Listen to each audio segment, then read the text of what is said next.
Don't forget to like, share, comment and subscribe to Sayyid Saad Qadri. السلام علیکم ورحمۃ اللہ وبرکاتہ۔ ایک سوال آیا ہے کہ اگر کوئی کافر ہو اور وہ مسلمان ہو جائے تو اس کے جو پچھلے گناہ ہیں یا جو بھی اس کے ساتھ پہلے کی زندگی میں اس نے جو کام کیے ہیں ان کا کیا ہوگا؟ کیا اس پر اس کو مواخذہ ہوگا کہ نہیں ہوگا؟ اسپیشلی یہ سوال آیا ہے، ایک ہمارے سبسکرائبر ہیں، انہوں نے کہ ان کی جو وائف ہیں وہ کنورٹ ہوئیں، اسلام میں داخل ہوئیں وہ، اور آف کورس جب انسان جو ہے وہ پچھلی زندگی میں اسلامی قوانین اور قواعد کی پابندی تو نہیں ہوتی، کیونکہ وہ تو اسلام کے باہر کی زندگی ہے، تو اس زندگی میں جو ایسے کام ہوئے ہوں جو اسلام کی روح سے گناہ ہوں، تو کیا پھر بھی ان کی پاداش ہوگی، ان میں پکڑے جائیں گے، یا پھر اسلام لانے کے بعد ان اعمال کا کیا ہوگا؟ تو دیکھیں جی، جو شخص کفر اور شرک کو چھوڑ کر اسلام قبول کر لے تو اس کے حالت کفر میں کیے ہوئے تمام گناہ جو ہے وہ معاف کر دیے جاتے ہیں۔ اچھا، علامہ یحییٰ بن شرف نووی رحمۃ اللہ علیہ جو شارح ہیں صحیح مسلم کے،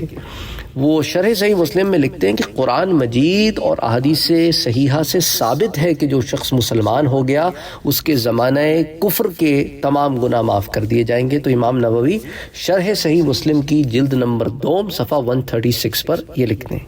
اچھا، اس کی وضاحت اس حدیث مبارکہ سے بھی ہوتی ہے کہ حضور صلی اللہ علیہ وآلہ وسلم نے حضرت عمر ابن عاص رضی اللہ تعالی عنہ سے فرمایا کہ یا عمر، کیا تم نہیں جانتے کہ اسلام پچھلے تمام گناہ کو مٹا دیتا ہے؟ تو صحیح مسلم کی یہ روایت ہے کتاب الایمان میں،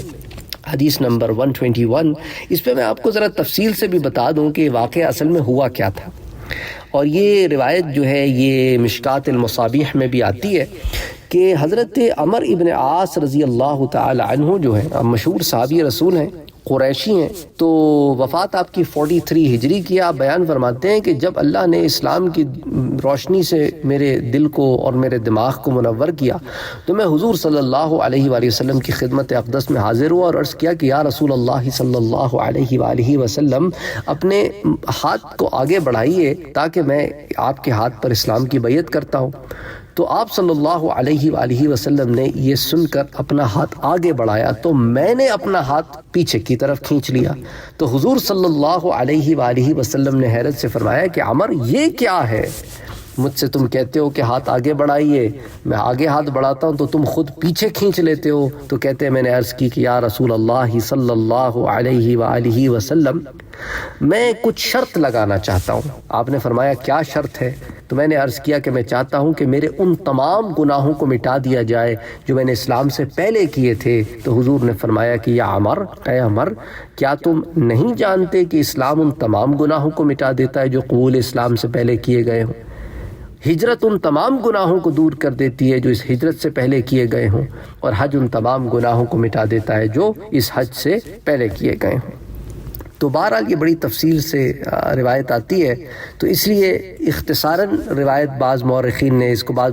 محدثین نے لکھی ہے، تو پوری روایت بھی آپ کے سامنے رکھ دوں تاکہ آپ کو پتہ چل جائے کہ حضور نے حضرت عمر سے یہ بات کیوں ارشاد فرمائی۔ اچھا، اسی طرح حضرت عبداللہ ابن عباس رضی اللہ تعالیٰ عنہ بیان کرتے ہیں کہ مشرکین میں سے بعض لوگ کثرت سے بدکاری اور شراب نوشی اور دیگر کبیرہ گناہوں میں ملوث تھے۔ وہ حضور کی خدمت میں حاضر ہوئے صلی اللہ علیہ وآلہ وسلم اور کہنے لگے کہ آپ ہمیں جس دین کی دعوت دیتے ہیں وہ بہترین دین ہے، لیکن کیا اسلام قبول کرنے سے ہمارے پچھلے گناہوں کا کفارہ ہو جائے گا؟ تو اس موقع پر قرآن کریم میں سورۃ الزمر کی آیہ مبارکہ نازل ہوئی کہ قل یا عبادی الذین اسرفوا علی انفسهم لا تقنطوا من رحمت اللہ ان اللہ یغفر الذنوب جميعا انہ هو الغفور الرحیم، کہ اے میرے پیارے نبی صلی اللہ علیہ وآلہ وسلم، میرے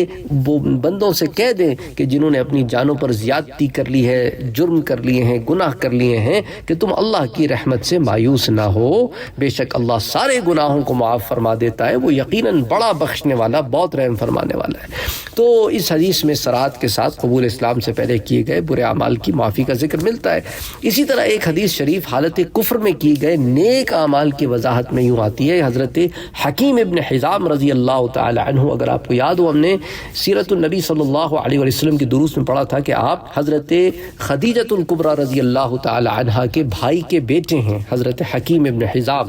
اور آپ وہی ہیں کہ جب شیب ابی طالب میں مسلمان جو ہے وہ محصور سے 3 سال تک، تو آپ خفیہ طور پر انہیں کھانا پہنچانے کے لیے بھی کوشش کیا کرتے تھے، اور یہ آپ کے قبول اسلام سے پہلے کی بات ہے۔ اسی طرح آپ جو ہے آپ نے حضرت زید ابن حارثہ کو آپ ہی نے حضرت خدیجہ کو ہبہ کیا تھا، انہیں عکاظ کے میلے سے خرید کر، پھر حضرت خدیجہ نے وہ حضور کی خدمت میں حضرت زید کو وقف کر دیا تھا اور حضور کو ہبہ کر دیا تھا۔ تو حضرت حکیم ابن حزام بیان کرتے ہیں کہ انہوں نے حضور صلی اللہ علیہ وآلہ وسلم کی بارگاہ میں عرض کیا کہ کیا مجھے ان نیکیوں پر اجر ملے گا جو میں نے زمانہ جاہلیت میں کی تھی؟ تو حضور صلی اللہ علیہ وآلہ وسلم نے فرمایا کہ زمانہ جاہلیت میں جن نیکیوں کی تم نے عادت ڈالی تھی وہ عادت اسلام میں بھی باقی رہے گی۔ تو صحیح مسلم کی روایت ہے،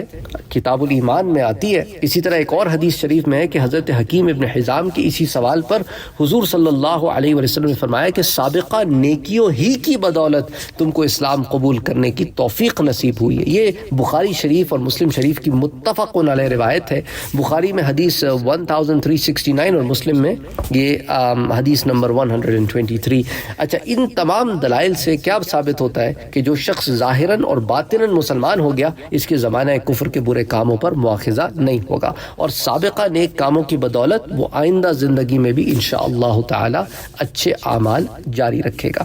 تو امید کرتا ہوں کہ اس تفصیل سے ان صاحب کے بھی سوال کا جواب مل گیا ہوگا، اور ان تمام لوگوں کے سوالات کے جوابات مل گئے ہوں گے، کیونکہ ایسے بہت سارے لوگ ہیں جو اس چینل پر آتے ہیں جنہوں نے اسلام ریسنٹلی قبول کیا ہے، یا اسلام انہوں نے پیدائشی مسلمان نہیں ہیں، اپنی زندگی میں بعد میں اسلام کو قبول کیا اور اسلام کے نور سے ان کے سینے منور ہیں۔ تو اللہ تعالیٰ جو ہے ان کے اس ایمان کو نہ صرف کہ باقی رکھے بلکہ انہیں ثابت قدمی بھی دے، اور ان کے ایمان میں زیادتی بھی ہو کہ وہ زیادہ ہو اور بڑھے اور تقویت پیدا ہو، اور سب جو مسلمان ہیں اللہ تعالیٰ ان کے اسلام میں ثابت قدمی پیدا فرمائے اور انہیں ہر گناہ سے، ہر برائی سے بچائے، اور جو گناہ ہو گئے ہیں ان پر توبہ استغفار کرنے کی توفیق عطا فرمائے کہ اللہ تعالیٰ توبہ استغفار کرنے والوں کو بہت پسند فرماتا ہے۔ تو توبہ استغفار کو اپنے معمولات میں شامل رکھیں، ہر نماز کے بعد استغفار کیا کریں، اللہ سے اپنے گناہوں کی معافی مانگا کریں، رات کو سونے سے پہلے بھی اللہ سے اپنے گناہوں کی معافی مانگا کریں، صبح اٹھنے کے بعد فجر کی نماز میں بھی اللہ سے اپنے گناہوں کی معافی مانگا کریں۔ تو اب ہم تو خطاگار، گناہ کار، سیاہ کار لوگ ہیں، ہمیں کوئی خبر بھی نہیں ہوتی ہم گناہ کر بیٹھتے ہیں، اور اللہ سے معافی مانگ لیا کریں تاکہ اگر ہم سے کوئی بھی بھول چوک ہو گئی ہو، کوئی بھی گناہ ہو گیا ہو اس طرح، تو اللہ تعالیٰ جو ہے اسے معاف فرما دے۔ آمین یا رب العالمین۔ اپنا اور اپنوں کا بہت خیال رکھیے گا۔ السلام علیکم ورحمۃ اللہ وبرکاتہ۔